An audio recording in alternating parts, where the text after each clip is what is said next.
দেশের অন্যান্য আইনশৃঙ্খলা রক্ষাকারী বাহিনীর ন্যায় র্যাপিড অ্যাকশন ব্যাটালিয়নও দেশের আইনশৃঙ্খলা পরিস্থিতি স্বাভাবিক রাখার জন্য চেষ্টা করে যাচ্ছে।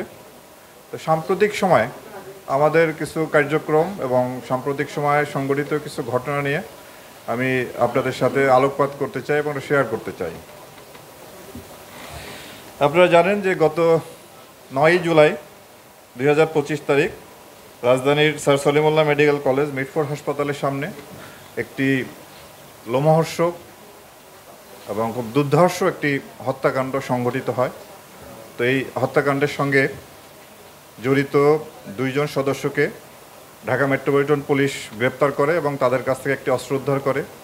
এবং গতকালকে আমরা ভিডিও ফুটেজ পর্যালোচনা করে ওই হত্যাকাণ্ডের সঙ্গে সরাসরি সম্পৃক্ত 2 জনকে আমরা গ্রেপ্তার করি।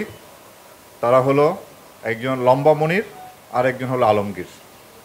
আমরা এই অভিযান আমাদের চলমান আছে এবং এর সঙ্গে জড়িত যে সমস্ত আসামি আছে আমরা তদন্তকারী কর্মকর্তার সাথে যোগাযোগ রেখে এর সাথে সম্পৃক্ত যারা আছে তাদের সকলকেই দ্রুত গ্রেপ্তার করে আইনের আওতায় আনব। এই জন্য আমরা দৃঢ় প্রতিজ্ঞ এই ধরনের একটি লোমহর্ষক ঘটনার যাতে কঠিন শাস্তি ব্যবস্থা করা যায় সেজন্য আমরা ব্যবস্থা করব এবং যাতে এই বিচারটি খুব দ্রুততম সময়ে সম্পন্ন করা যায় সেজন্য আমরা সরকারের কাছে আবেদন জানাব।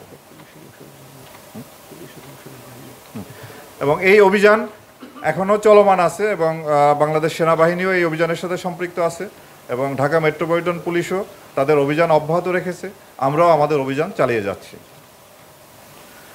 আরেকটি খুব দুঃখজনক ঘটনা যেটা আপনারা জানেন যে চট্টগ্রামে এক স্বামী তার স্ত্রীকে হত্যা করে 11 টুকরা করে সেই 11 টুকরা তার বাড়িতে রেখে সে পালিয়ে যায়।